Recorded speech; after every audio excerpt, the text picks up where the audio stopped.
What's happening, Manhwa Champions? Don't forget to leave your feedback and smash that like button. Now let's dive into this epic tale. The story begins in a desolate place, like a dead city shrouded in darkness. This is the residence of the Tianlen sect, where fruit trees grow. Here a woman is searching for something, and not far from her stands a man leaning, unconscious. This is the MC of our story. His name is Zangyuan. Not long after, he wakes, opening his eyes with an appearance unlike normal humans. His eyes shine with a greenish-blue aura, sharp and piercing. He mutters in confusion. "What is this? Where am I? Wasn't I supposed to ascend? Could this be the immortal world? It doesn't seem so. What really happened?" He only remembers that he crossed over from Earth to a cultivation world called Nanyan. In that harsh world, he faced many hardships and cultivated diligently for 1,270 years. Because of this, he managed to pass the Wraith's heavenly trial of 3 stages to reach the path of ascension. In the end, he soared through realms, but now there is no power within him. He is returned to the body of a mere mortal. Could it be that he failed to ascend and instead transmigrated again? Suddenly, he is startled as he senses the emergence of energy in the air, but it is filled with a foreign essence. The energy feels similar to spiritual energy, carrying enlightenment and empowerment. He quickly inspects it to see if it can be used for cultivation. Around him, winds blow strongly. Meanwhile, the woman, named Shi Shaoling, is appearing restless, worrying about her brother, Xie Tian, who had gone to search for food with 3 others, but has not yet returned. Before she can finish her words, she is startled by a sudden blast of wind. Back to Zangyuan, he thinks to himself, "So easy. Have I just begun reaching the first layer of qi refinement? The circulation is so smooth, far surpassing spiritual energy. What kind of world is this?" But his eyes widen as he realizes the energy he controls contains filth, almost conscious, filled with hatred. This energy is not natural spiritual energy, but man-made. Without using techniques to guide it, long-term exposure for humans could lead to unforeseen consequences. His thoughts are interrupted when Shaoling approaches him with a smile, happy to see him awake. "Thank goodness, crazy brother has woken. Are you hungry? Don't worry, Shou Tian and the others are out searching for food."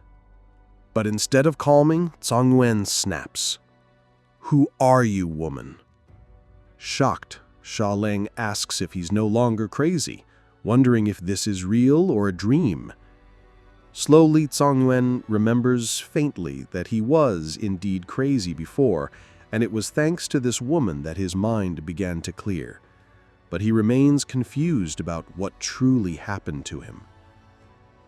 Once again, he is startled when he senses something within Shaoling's body, the legendary sacred Yinyuan energy, a power coveted by countless cultivators. Before he can finish his thoughts, the narration shifts to Xiu Tian and his 3 companions. Hungry and weak, they worry that if they don't find food soon, they will die. They question why, if chosen by the gods, were they abandoned here? This must be some sort of test.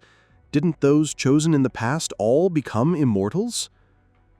But as they argue, one of them points at berry bushes. Desperate, they scramble to eat them. Only Xie Tian restrains himself, taking some berries with the intention of sharing them with his sister. Meanwhile, the fat man in the group feels a tap on his shoulder. Startled, he turns and hears a voice. The tree itself is speaking. Slowly, its trunk twists into a human-like face with eyes and a mouth.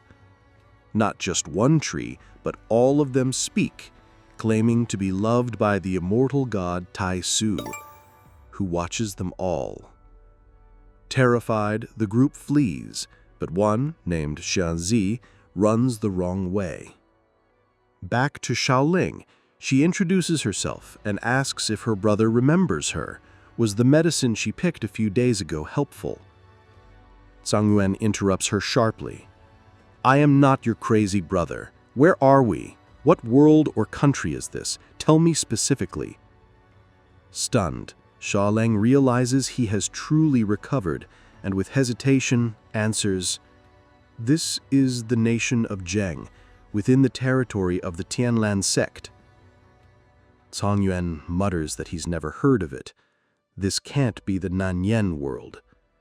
He asks if Tianlan is a cultivation sect. Shaoling confirms, saying Tianlan is filled with immortals who use eternal techniques, and only thanks to their protection do mortals survive against strange creatures. Zangyuan grows suspicious, until suddenly She Tian returns in panic, shouting that the trees here are alive. True enough, the trees grab 3 of his companions, fusing them into their trunks. One of them, half-merged, begs for help, crying that it feels unbearable. She Tian yells at Zangyuan not to touch the trees, calling him mad. But Zangyuan calmly replies, This energy is cursed. Prolonged exposure turns bodies into wood. But Shaoling trusts Zangyuan, asks if he can save them. He says it's too late for those already transformed, but She Tian, who has only been slightly exposed, might still be saved.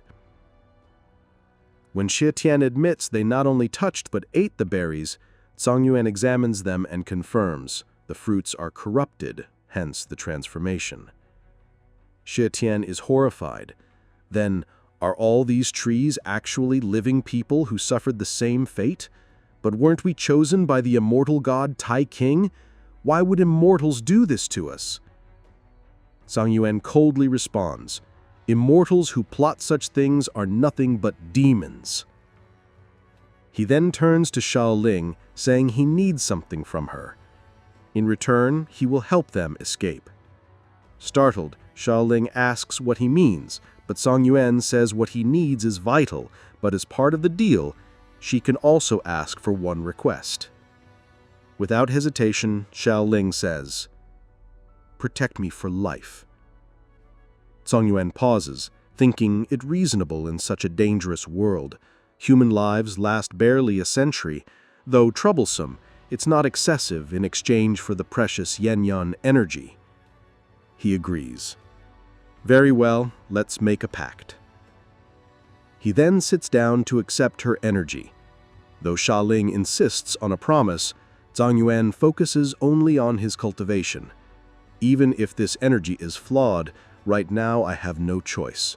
I need strength to protect myself and to uncover what went wrong during my ascension. Days later, 2 men discuss how most of the Dao fruit trees will soon be offered to the immortal god Tai Su, leaving nothing for lowly disciples to survive on. But they secretly planted 7 seeds, which should now have sprouted. Meanwhile, Shaoling comforts her brother to endure hunger, trusting Zangyuan will lead them out. The trees around them whisper temptations, urging them to eat berries. These voices, shockingly, come from the souls of She Tian's friends, now fully merged with trees, claiming how happy they are.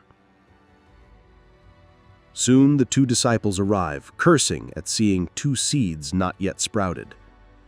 They prepared to kill She Tian and Shaoling to cover it up. Just as one raises his arm to strike, a voice from above interrupts. No, I'm here too. Zangyuan descends with great speed, striking down one man instantly. The other stares in shock, realizing his comrade has fallen so easily, and faces Zangyuan's sharp eyebrows. He asks coldly, Are you both immortals? And with that, the video ends. Before you go, don't forget to tap like if you enjoyed the episode, subscribe for more epic recaps, turn on notifications so you never miss a chapter, And with that being said, Manhwa Champions, we're going to bring this video to an end. Thank you all for watching. Let me know what you think down in the comments, and I will catch you all later. Peace.